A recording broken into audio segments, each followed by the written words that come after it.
Sim. Alessandra, você, por favor, poderia fazer um breve resumo, para quem talvez não saiba, da situação que os Munduruku vêm enfrentando na última década?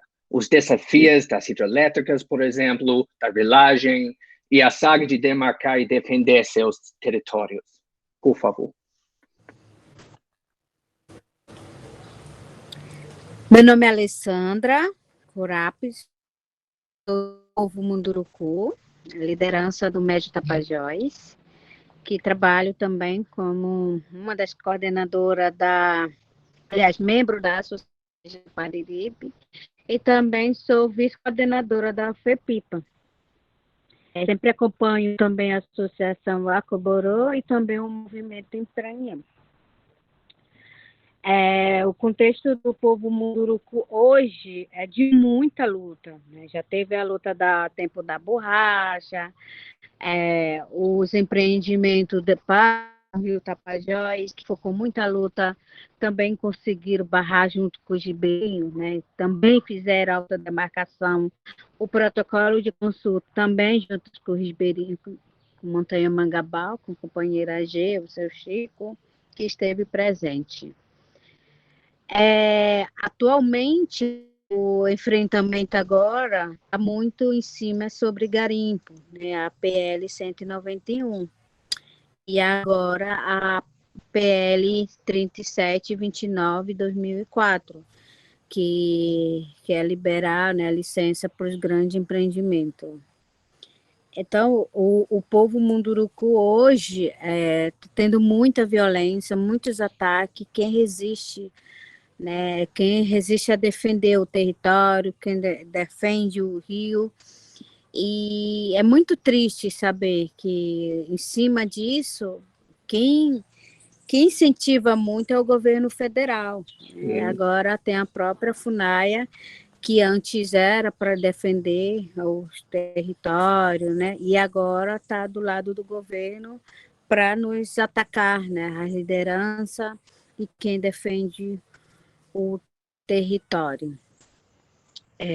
O território Saremaimbã, por exemplo, ele tem 178 mil hectares, está no processo ainda da demarcação, foi publicado em 2016, até agora a gente não teve resultado, né? Nem com o governo passado, que fala a democracia, e nem com esse governo que se chama direita, né? E ainda incentiva a violência para as terras indígenas. A gente está sendo ameaçada por todos os lados, tanto na política, tanto na social. A gente está sendo atacado de forma tão trágica que a gente não consegue dormir direito. Os caciques estão sendo atacados, as mulheres estão sendo atacadas. Hoje a gente, para sair, a gente não pode sair sozinho, tem que ir sempre acompanhado com alguns guerreiros, com família, com seu povo, porque se você sair sozinho, você é atacado. E dizer que toda essa violência é por causa dos recursos naturais. O único recurso natural que ainda existe são os assentamentos, a PAI, são reservas, são as terras indígenas. Ainda existe, né, uma quantidade muito grande de recursos naturais. Para nós indígenas, não importa esses recursos naturais. Para nós importa é a vida que existe nela. O peixe, os animais, as árvores em pé, as crianças dependem dessa vida.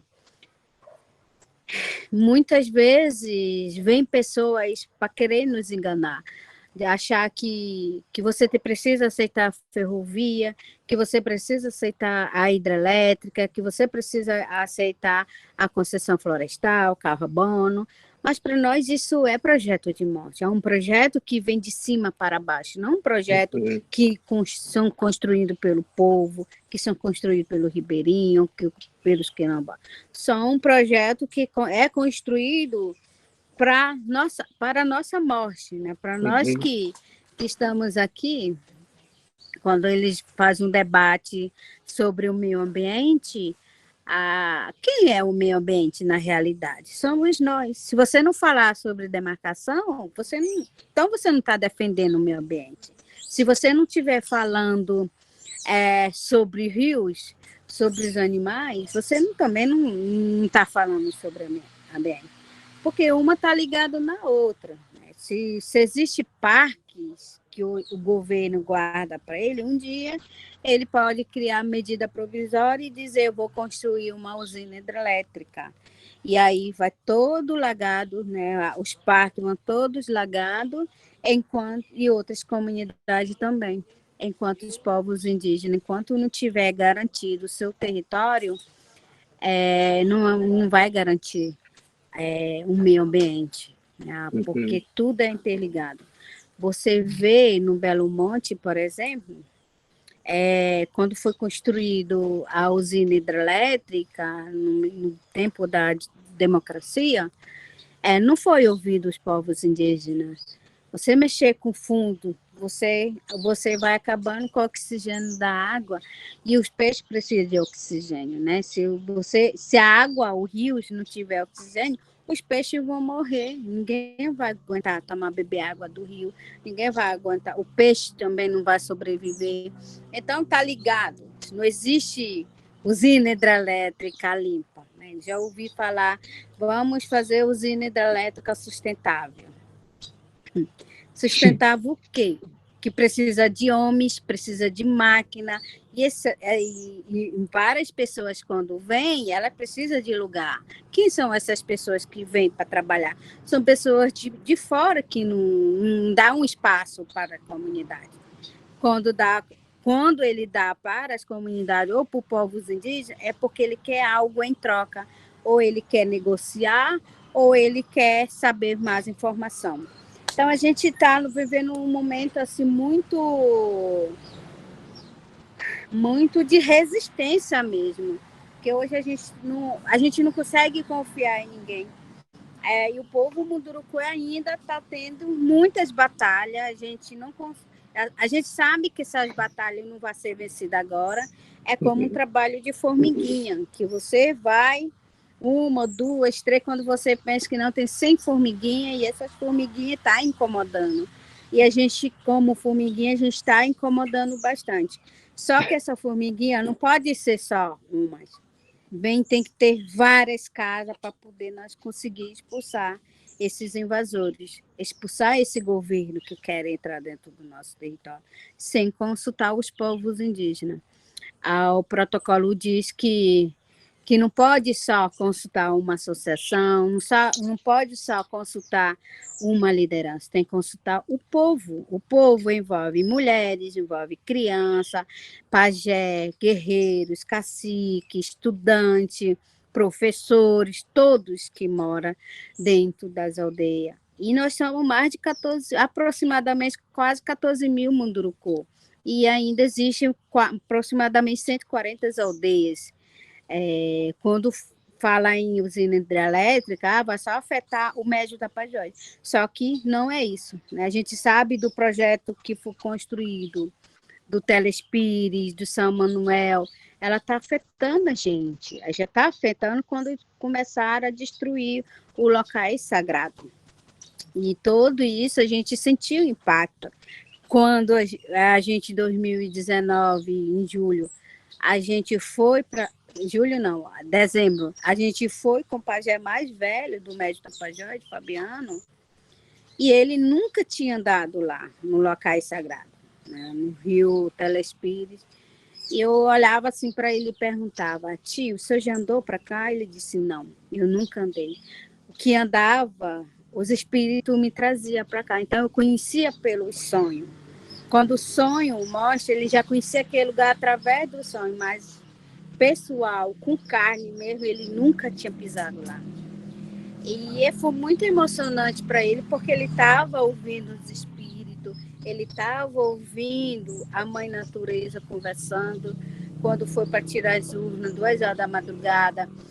E eu perguntava, sempre eu pergunto muito para ele, eu perguntava se era certo tirar aquelas urnas. E ele falava que sim, era certo porque era o momento que o espírito estava pedindo, então a gente apenas tinha que obedecer. E era uma consulta, a gente nunca fazia antes de consultar os espíritos. E isso existe até hoje na gente, né? Por mais que os não indígenas não conhecem locais sagrados, não sabem dos espíritos que nós temos, ele também está violando os direitos, né? Tanto dos povos, tanto dos espíritos. Né? E a gente, então, é muito interligados. Falar do meio ambiente, acho tão estranho. Quem são o meio ambiente? Né? Mas o povo Munduruku, ele não parou. Por mais que exista essa violência, o povo Munduruku sempre está de pé, sempre de cabeça erguida, sempre usando estratégia para enfrentar esses inimigos. Bom, muito obrigada, Alessandra. Eu passo para a Bruna agora. Obrigada, Alê, pela sua resposta. Bom, eu tenho agora uma pergunta para o Ageu. Ageu, se você quiser primeiro se apresentar rapidamente, e daí, se você puder, por favor, nos contar um pouco, assim como a Alessandra fez, falando sobre o povo Munduruku, seus desafios, né? Se você pudesse explicar um pouco sobre os beiradeiros, né? A comunidade, sua história, o que tem acontecido nos últimos anos, quais são os desafios que vocês encontram, pensando no que a Alessandra falou, se você puder fazer conexões, né, com o que ela disse. Então, boa tarde, Alessandra, Bruna, Jeremias, e eu agradeço aí por vocês sempre estarem dando espaço, buscando espaço, abrindo espaço para a gente poder estar compartilhando a nossa luta, que é tão importante para o bem da vida do ser humano, que é a floresta, a defesa da floresta. Mas, enfim, eu sou Ageu Pereira, eu sou da comunidade Montanha Mangabal e sou indígena da etnia Piacá, assentamento agroextrativista Pai Montanha Mangabal, que fica no município de Itaituba, Alto Tapajós. Eu tenho algo para falar sobre a questão que mais preocupa hoje, é o avanço da garimpagem, tem se intensificado grandemente. E hoje eu estava em conversa pelo WhatsApp com uma pessoa que está hoje no poder público, e ele falando que os impostos daí do garimpo, do ouro, aqui na cidade de Itaituba, eles são mais de 4 milhões por mês, o ouro, imposto do ouro. E a gente vê a cidade de Itaituba uma cidade numa situação muito caótica, muito difícil, porque uma cidade que as ruas não são boas ainda, tem pouco asfalto de qualidade, e a cidade não tem uma boa infraestrutura. Isso preocupa porque é uma cidade que tem passado durante muitos anos aí uma quantidade enorme de ouro, essa região do município dessa cidade. Uma cidade que é afetada pelos impactos ambientais causados por essas atividades, tanto a população da própria cidade quanto a população que depende diretamente dos recursos naturais da região, que moram diretamente nas margens do rio, no caso dos parentes Munduruku e Norte Mangabal. E a gente vê um incentivo muito grande por parte dos governantes municipais para essas atividades ilícitas. Isso preocupa porque, ora, não existe políticas públicas voltadas para facilitar a vida do povo beiradeiro, nem do povo dos parentes Munduruku, no sentido de uma economia própria, uma autonomia, onde eles possam sobreviver de forma sustentável dos recursos naturais, gerando economia para si mesmo e tendo essa autonomia. Então, não existe políticas públicas voltadas para isso, e isso acarreta muitas incerteza para o povo Munduruku, às vezes para o povo beiradeiro também, porque algumas pessoas dependem ainda, infelizmente, desse trabalho que eu chamo de trabalho escravo, por conta da falta desse apoio político, de uma economia própria, e eu creio que isso não vai ter. Então, essa é uma das maiores preocupações que a gente tem. Eu, na minha visão, essa situação se agrava muito, porque existem algumas pessoas que acabam, por questão de necessidade, trabalhando alguma diária para esses garimpeiros, esses grileiros, garimpeiro no caso, principalmente, e trabalham ganhando pouco e enriquecendo cada vez mais essas pessoas. Então, essa é uma grande preocupação. E a gente vê que esse negócio ele não traz lucro, porque o lucro vai todo para o garimpeiro, dono do garimpo.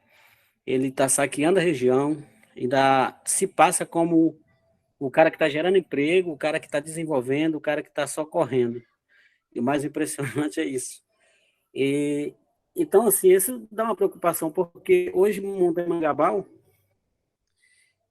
os igarapés que estavam ainda conservados, que era no caso Igarapé Missão, Igarapé Jutaí e Igarapé Jutaizinho, já não tem conservação, já não tem mais água limpa, a poluição aumentou.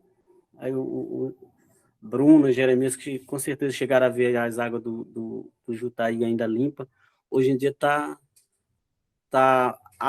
de uma cor que assim, não dá nem para acreditar que é água, entendeu? Parece uma poça de lama mesmo. E isso está afetando os moradores rio abaixo, as margens do assentamento, porque tem muitas pessoas que, quando toma banho, já fica com coceira, né? Já dá coceira no corpo, e isso está se intensificando, e principalmente depois desse do governo atual que está aí, que incentiva esse tipo de atividade. Essa é uma preocupação grande. Mas Ageu, você pode também apresentar um pouco a comunidade, quem vocês são, como que se forma a comunidade, só porque, para quem não sabe quem são os beiradeiros. Nós de Montanha-Mangabal somos nós somos um povo que deu esse início misturado aí com os parentes Munduruku e Apiacá pelo meado do século XIX, na época da borracha, da seringa, a extração da borracha. E as pessoas que vinham daí do Nordeste começavam a casar, né, com as indígenas, e aí deu-se a população tradicional de Montanha-Mangabal. Alguns assumem que são indígenas, outros não assumem, até por conta dos preconceitos que tem contra os povos indígenas ainda no Brasil, como todos sabem. Então, algumas pessoas não assumem ser indígena, mas somos indígenas, sim, misturados aí com os nordestinos que vieram nessa época da exploração da borracha. Bom, muito obrigado, Ageu. Muito obrigado, Alessandra. Tocando no assunto da comunidade e como a comunidade toma decisões, eu acho muito interessante se vocês podem explicar justamente como todos os membros, né, seja pajés, crianças, associações, como eles participam nessa negócio de fazer e tomar decisões coletivas, né? Primeiro, a gente nunca decide sozinha, né? Toda vez que tem demanda, a gente tem que ir para as aldeias, conversar, debater. Sempre é debatido numa reunião, às vezes demora muito, mas todos têm que sair uma decisão. Enquanto o povo não saber o que está acontecendo, ainda não entender o que está acontecendo, ainda fica sendo discutido. Por exemplo, para viajar, eu nunca viajo assim, a Alessandra viajou. Eu sempre peço permissão para os caciques, se eu posso ir, vai falar sobre um assunto. Eu sempre estou conversando com os caciques Juarez, com o tio Brasilino, né, com o tio Tiago. Às vezes eu tenho que ir lá no 43, conversar com o tio Adriano. Eu sempre estou conversando com mais velhos, né? Por que eu estou saindo da minha aldeia para ir para outros países? Porque quando a gente sai, muitas vezes, de outros países, mesmo a gente acha que não vai, ninguém vai saber, todo mundo vai saber. Então, primeiramente, o meu povo tem que saber, né? O que vai ser discutido. Eu não posso entrar numa empresa, negociar. Jamais eu vou fazer isso. Primeiro, a empresa estiver interessada em entrar dentro do território, a gente vai debater. e eles decidirem, não queremos essa empresa aqui dentro, então a gente só manda e-mail dizer, ó, os caciques decidiram, está aqui a carta, não querem empresa nenhuma dentro do território. Então, sempre é discutido numas cartas. As cartas que é divulgado, você for ler, prestar atenção, é a fala de todos, o que querem, o que não querem. Muitos tira essa parte que eu não gostei. Então, cartas, quando vai ser divulgada, ela demora, né? Ela demora uns 15 dias, até mais. É quanto o povo não saber o que está acontecendo. E a gente tem o maior respeito, né, pelas lideranças mais velhas. Até agora, eles me chamam quando eu estou em casa estudando, então eles me chamam para ir para a aldeia, então eu tenho que tirar tempo para ir para a aldeia, andar em aldeia, conversando com os caciques, com as mulheres, e sabendo o que elas querem, qual é a demanda das comunidades. Então, eu nunca fui de passar na decisão deles, né? Eu acho que nós temos toda a autonomia de decidir o que queremos, né? Até mesmo de aprender. Nós mexemos com a associação.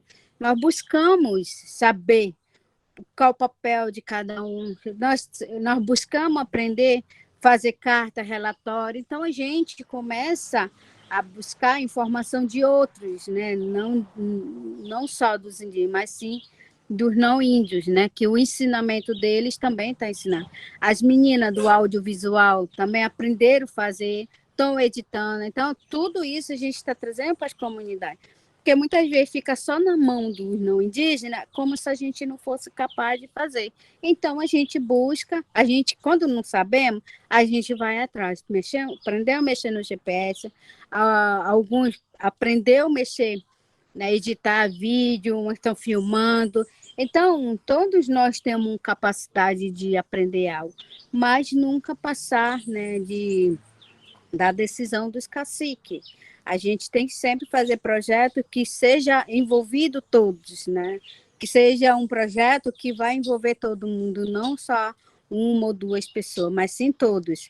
Eu fico muito feliz, né? Todos os projetos, né, que a gente faz, a gente briga muito, a gente está conseguindo para não depender de empresa, para não depender do governo federal. A gente sabe que o governo federal não gosta dos indígenas, não gosta do ribeirinho, não gosta do povos tradicional. Então, a gente busca uma forma de ajuda que não com interesse, né? De não dizer, eu vou ajudar o povo indígena, mas depois eu quero o território deles, eles têm que me ceder um território. Não, a gente não quer isso. Se for realmente para ajudar pela luta, que ajuda conforme que o povo pede, né? Isso é a autonomia da decisão de cada povo e a gente tem nossas próprias decisões. Obrigada, Alessandra.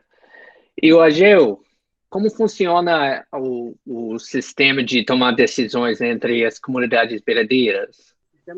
De tomar decisões a gente chama a assembleia, e na assembleia a gente discute, a assembleia comunitária que a gente chama. Aí na assembleia a gente pede a opinião, e ali conforme o que a maioria decidirem, aí é que a gente vai correr atrás daquilo que eles decidirem, a maioria decidirem. Existem algumas coisas em que a gente não tem tempo suficiente para conseguir fazer uma assembleia para decidir mais coisas mais simples, as coisas mais sérias mesmo, que é algo mais grande. Então, assim, é decidido em coletivo e em assembleia. É assim que é a forma de decisão nossa. Isso está no protocolo de consulta nosso e no estatuto comunitário também. Ageu, você poderia só mencionar assim, qual que é a importância da Convenção 169 para vocês? A importância da Convenção 169 para nós é porque nela nós utiliza como uma ferramenta para a nossa defesa do nosso território, defesa da nossa luta. Então, a Convenção 69 ela é algo fundamental para a luta dos povos indígenas, para todos os povos. Então, ela, para nós, de Mangabal, não é diferente. A lei que nós se baseia, a lei que nós temos no protocolo, o protocolo está conforme ao 69, então ele é a ferramenta, a Convenção 69 é uma ferramenta importante para a defesa dos territórios. Assim, a Convenção 69 fragiliza grandemente a luta e a defesa para nós conseguir defender nossas terras. Obrigada, Gil. E eu queria perguntar, né, para vocês dois, né, tanto faz quem, talvez o Ageu pode começar respondendo agora e depois a Alê, seria muito legal ouvir vocês falarem um pouco sobre a aliança que foi desenvolvida entre os beradeiros e os Munduruku, porque a gente vê, né, em muitas partes da Amazônia que tem uma grande pluralidade de povos da floresta, né, tem quilombolas, comunidades tradicionais, povos indígenas, mas nem sempre, né, são construídas alianças, o que, né, é uma grande pena, né?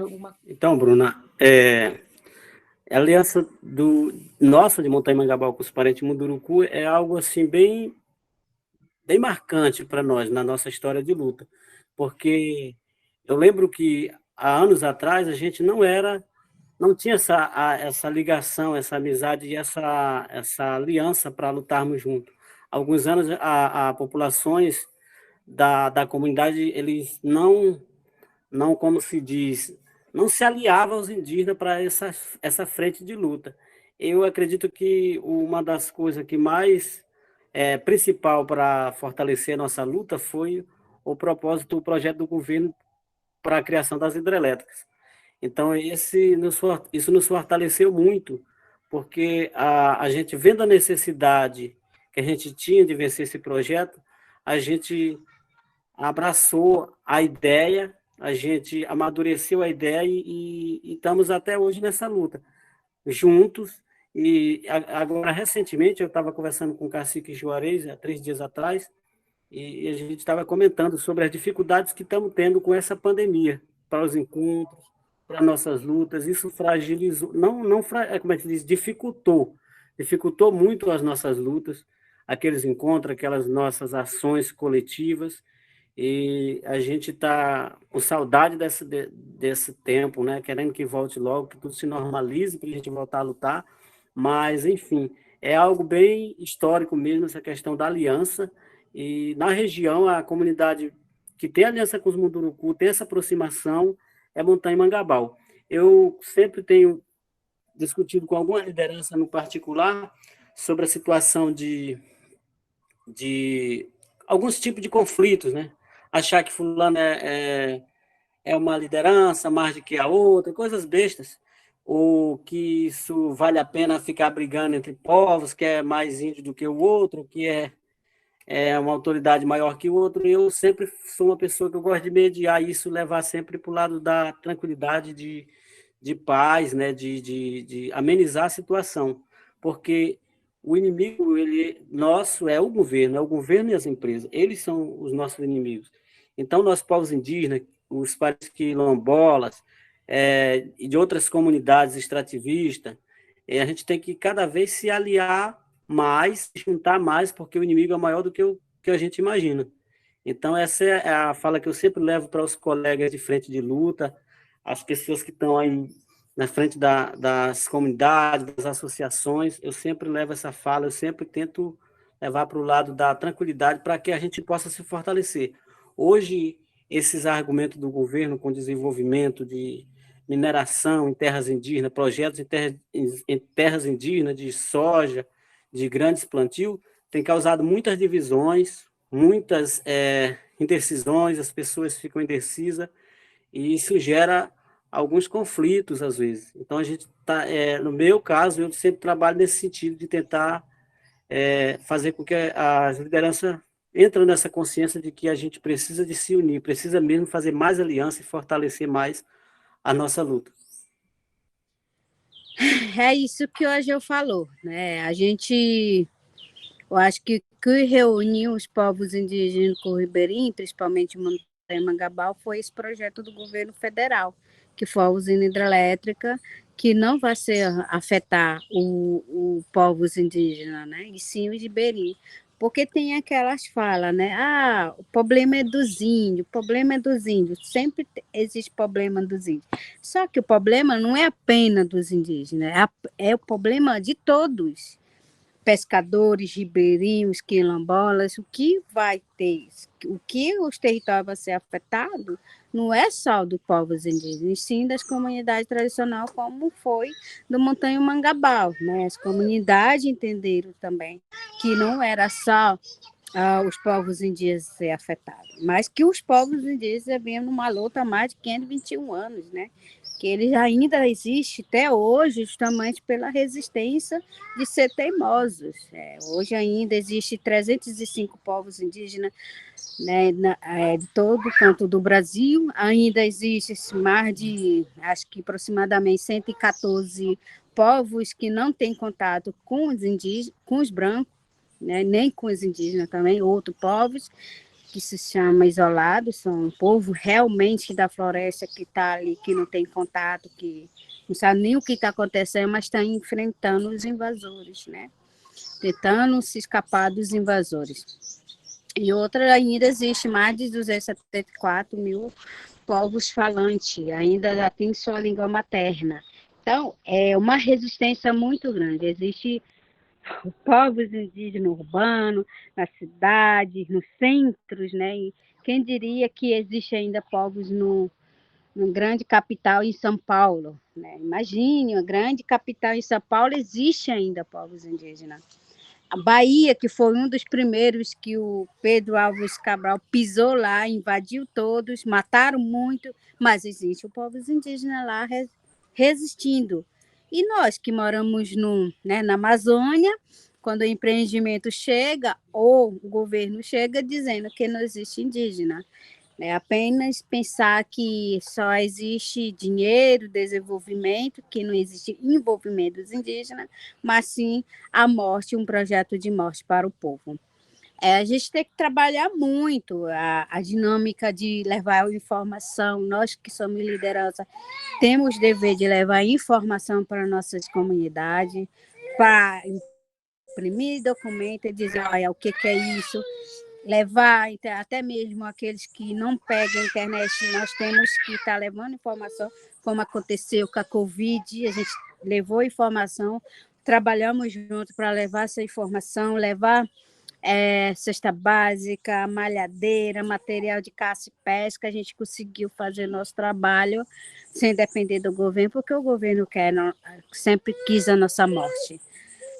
Trabalhar em conjunto, né? Hoje está muito difícil de confiar nos próprios parentes, porque a gente acha que estão no nosso lado, de repente está entregando toda a informação. Então, a gente está tendo muito cuidado com isso. Eu ando com a liderança, quando eles me chamam, eu vou, porque é a minha área, né? Sempre acompanhei eles, sempre confiaram. E a gente tem que estar levando essas informações para a base, né, para as comunidades.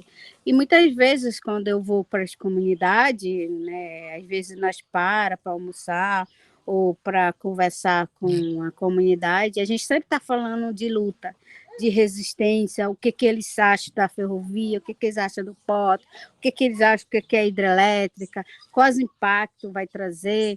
E se eles conhecem esses direitos, muitas vezes eles não conhecem, né? E a gente tem que sempre debater. E com essa pandemia, ela dificultou muito, né?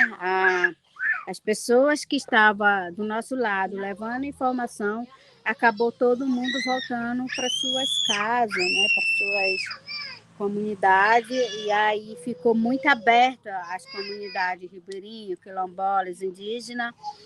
E quando ela fica muito aberta, os invasores entram, né? Que são os garimpeiros, madeireiros, empreendimento, para enganar os indígenas. A gente tem que ser muito forte para dizer não.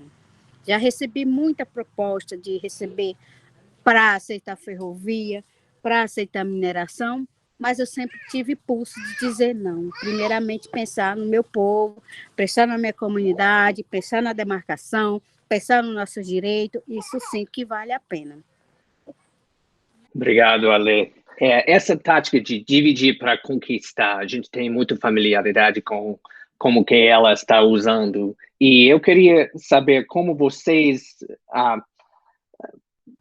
reagem e como vocês resistem a essa tática, porque é fundamental na história colonialista do Brasil, tanto o Brasil quanto a América em si. Né? Sempre nós temos uma ideia, uma opinião, um propósito de estar conscientizando aquelas pessoas que a gente acha que ainda não sabe como que funciona essa tática.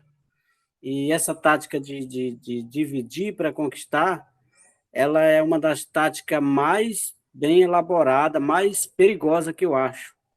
Porque essa tática, poucos conseguem perceber. Não é todas as pessoas que conseguem ter essa visão. Precisa estar muito, como se diz, eu posso dizer, muito atenado, muito atento para não cair nessa cilada, porque ela é perigosa. Ela é perigosa porque a tática de dividir para conquistar, para invadir, ela consiste em pegar ali uma pessoa que está desinformada e colocar na cabeça dela de que a ideia que ele está fazendo para ela é a melhor ideia. O que ele está passando para aquela pessoa é uma coisa boa. E naquilo ali ele consegue cooptar aquela pessoa.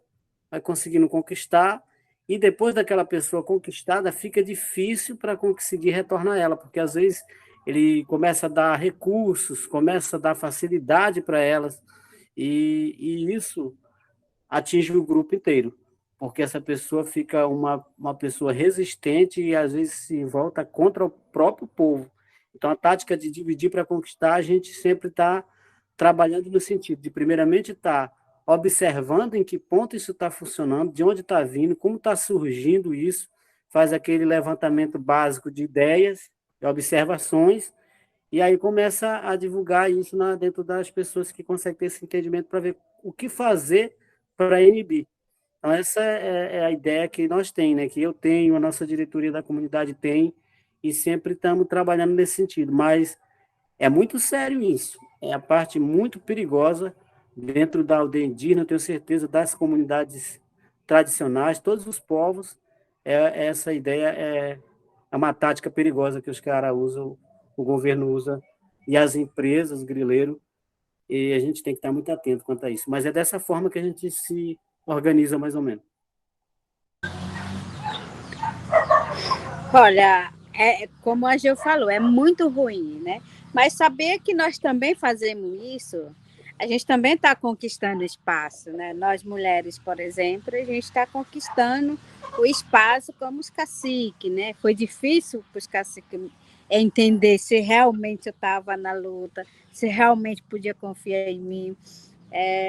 Foi uma luta muito, quando eu ouvia muitos não, e aí eu mesma assim, eu tive que conquistar eles, né?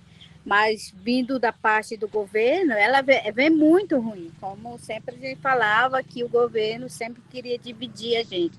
E com esse governo atual também aconteceu, né? Ele veio, dividiu, só basta com suas falas, começou a ter, né, o movimento pós-garimpo, o movimento, os madeireiros, o povo contra a favor, né, do desmatamento, a favor do minério, a favor de tudo, eles começaram a ter um movimento, né, para dividir cada vez mais o povo. Por exemplo, quando eu viajei para o México, eu acho que passei uns 15 dias viajando nas comunidades. Foi muito triste a fala do povo que está na resistência, né? A gente ouvia muitas mulheres falando, os homens falando, apesar que não tinha espaço para as mulheres, no lugar onde nós fomos, tinha uma mulher falando, enquanto eu e a Maria Elisa era a única mulher de fora falando, né? E aí eles ficaram muito curiosos, porque mulher não fala, quem fala é os homens, no México. E a gente teve essa aliança hoje, né? A gente tem uma aliança de conquistar também o mundo, de conquistar os povos indígenas. A gente usa uma estratégia também de conhecer outros povos, de conhecer outras comunidades, conhecer, né, o povo tradicional. E isso é uma luta, isso é uma conquista.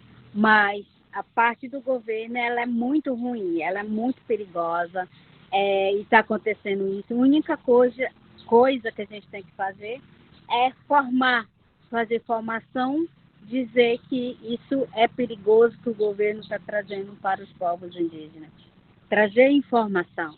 A melhor informação é quando você tem que estar buscando informação verdadeira, que muitas vezes tem muito site, né, falsa, mas que você busca uma informação verdadeira, que você leva essa informação verdadeira para as suas comunidades. Então, essas conquistas, esses espaços, né, a gente também está ganhando. As mulheres como a Sônia Guajajara, a Anja Cachuana, outras mulheres como a Maria Leusa, Cacique também falando, Cacique Arnaldo, Juarez. Então, nós, povos indígenas, estamos conquistando espaço que nós nunca pensávamos em conquistar e hoje nós estamos conquistando. É sinal que outros povos, outros países estão nos vendo, estão nos ouvindo o pedido de socorro. Mas tem que mudar muito. Ainda tem que conquistar muito espaço, né? Mas a gente tem que sempre conquistar outros espaços, mas tem que estar aqui com o pé no chão para chutar os invasores de todo jeito. A gente tem que ter voz, mas a gente tem que estar com o pé no chão aqui para expulsar os invasores. Você mesma, Ale, acabou de falar em viagens, né? Você e o Ageu têm viajado pelo país e para outros países também, né? Vocês têm tido um reconhecimento internacional, né? A Alessandra recentemente ganhou 2 prêmios importantes de direitos humanos, e você mesma mencionou agora na conquista de outros espaços, né, por vocês. Você agora tem coisas que você acha que os aliados e os parceiros têm coisas mais que podem ser feitas, além do que já está sendo feito? Você tem sugestões nesse sentido? E depois passo a palavra para o Ageu para falar sobre isso também. A gente está, né, a gente tem espaço agora em todos os campos, na universidade, nos hospitais, né, em todos. Eu acho muito boa essa ocupação, né, essas vozes que nós estamos tendo.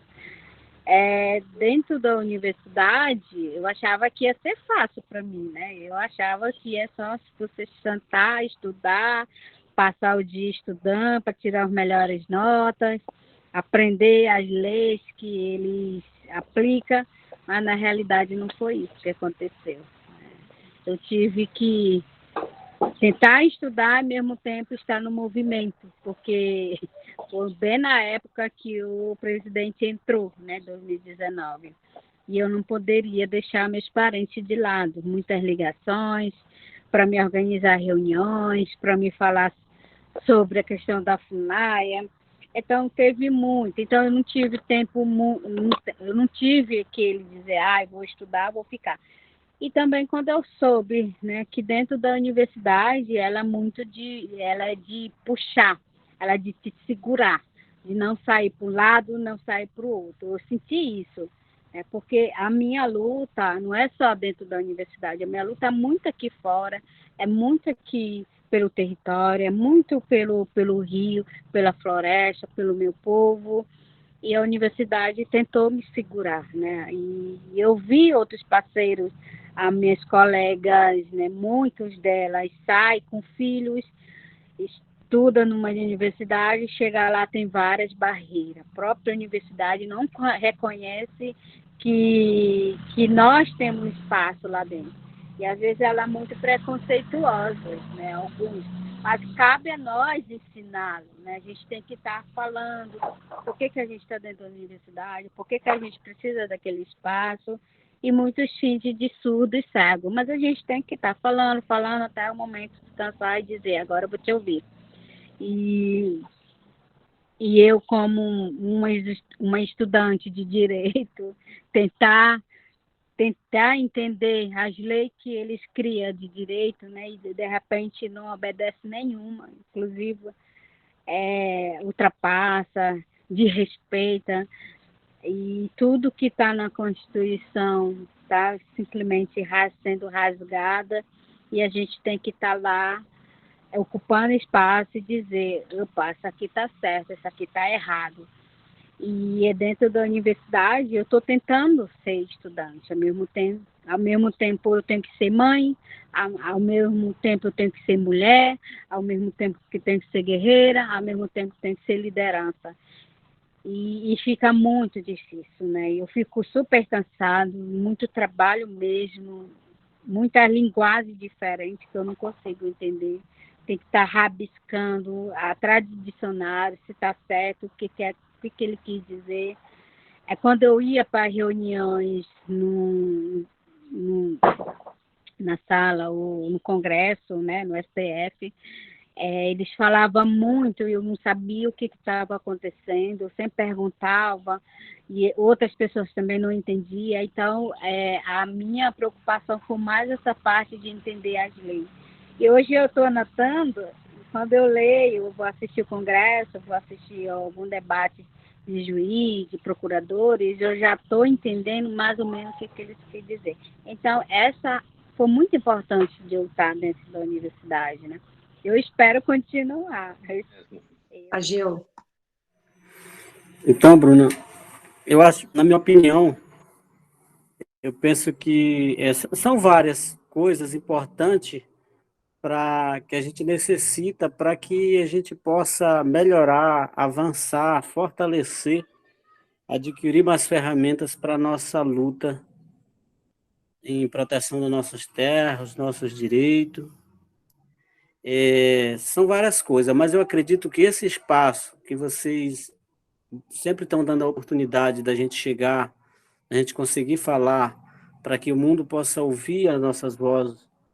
E eu acredito que isso é importante, é muito fundamental para que as autoridades, né, os outros países também fiquem sabendo da nossa existência, outros povos, e para que possa servir de exemplo e também conseguir mais parceiro para essa luta, expandir a rede de apoio. Acho que é interessante isso, expandir essa rede, para que a gente possa se fortalecer, porque a gente sabe que o capitalismo, o poder capitalista é muito forte, e ninguém consegue deter. Então, tem coisas assim que é difícil, é quase impossível.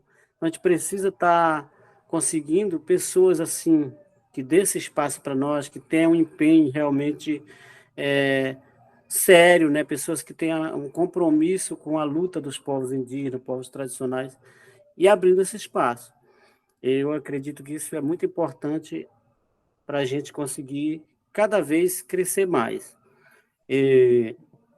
Com relação à universidade, agora atualmente eu estou parado, estou até preocupado porque não pude me matricular para acompanhar as aulas online, e aula presencial não tem previsão alguma, mas segundo a coordenação, quem não pudesse participar das aulas online não seria prejudicado. Então, mas enfim, a gente precisa da universidade para que a gente possa aprimorar conhecimento. A gente tem um conhecimento de luta, aprendido na base mesmo, sem a universidade estar presente. A gente tem já esse instinto de luta, a gente sabe sobreviver, sabe fazer o manejo da floresta para sobrevivência, sabe utilizar esses recursos, tem todo esse conhecimento tradicional. Mas para que a gente possa mostrar isso para o mundo, muitas das vezes a gente necessita desse conhecimento acadêmico, desse estudo, para poder transmitir uma linguagem melhor, né? Então, acredito que a universidade, para mim, ela pode ser fundamental nesse sentido de conseguir melhorar esse diálogo entre outras pessoas, para fora, talvez, para que possa ser fácil de entender, que muitas pessoas não conseguem entender como funciona, como é que é a nossa linguagem é muito diferente. Então, as pessoas que estão mais próximas, que nem vocês que sempre estão presentes, sempre estão conversando com a gente, sempre estão em encontros com a gente, estava em encontros, seminários, já têm um conhecimento, já visitaram nossa comunidade, já têm uma experiência, tem essa facilidade de entender, mas na minha forma de pensar, tem muita gente que ainda tem dificuldade para entender o que é a luta dos povos indígenas, como ela se dá, mesmo a gente explicando, acaba que eles não conseguem entender por conta da nossa linguagem, que ainda não é uma linguagem acadêmica, então a gente precisa desse conhecimento para aprimorar mais, né? Aprimorar os dois conhecimentos aí para fortalecer mais a luta. E a gente consegue, sim, aprender muitas coisas que eu não sabia, eu consegui aprender, mas por enquanto a gente está parado. Mas eu acho importante a universidade nesse sentido. Obrigado, Ageu. Obrigado, Ale. Falando da linguagem acadêmica, a gente tem mais uma pergunta para vocês, e é sobre o tema desse painel que estamos elaborando agora dentro da Salsa. O tema é as perspectivas sobre descolonização, que esse é um tema que tem uma certa ironia, porque a gente sabe bem que o Oeste do Pará nunca, dentro dessa região, a colonização nunca acabou. Tem 521 anos de colonização, mas eu gostaria se vocês podem descrever quais são os princípios de fazer no dia a dia essa luta, porque a gente sabe e a gente admira que é uma luta enorme, né? E o mundo em si é colonial, o mundo em si é capitalista, mas vocês estão tendo uma resistência contra essa máquina. Então, como funciona isso? E quais são os princípios fundamentais para continuar com essa luta, a luta de vocês? Ale, você pode começar, por favor? Eu acho que antes de tudo da anticolonização tem que primeiramente tirar os invasores dentro do território, de não aprovar nenhum projeto de lei que vai afetar os territórios. E que todos esses projetos da ASPL, os projetos de desenvolvimento, infraestrutura, portos, mineração, a igreja, tudo isso faz parte da colonização, né? Como que vai descolonizar, anticolonizar? O nome é difícil. Primeiro, eles querem que a igreja entre dentro das aldeias. Já vem, né, desde quando Pedro Álvares Cabral veio, trouxe o seu padre, pastor? O que veio? É padre, né? Ele já veio com aquela cruz, só ia para o céu se fosse aceitar Jesus, se fosse orar, né? Se fosse obedecer a regra deles, isso já começou a colonização. E até hoje acontece isso. Quando houver povos indígenas, né? A gente sabe que ainda vai existir a colonização, que a colonização não parou ainda, ela ainda é muito forte.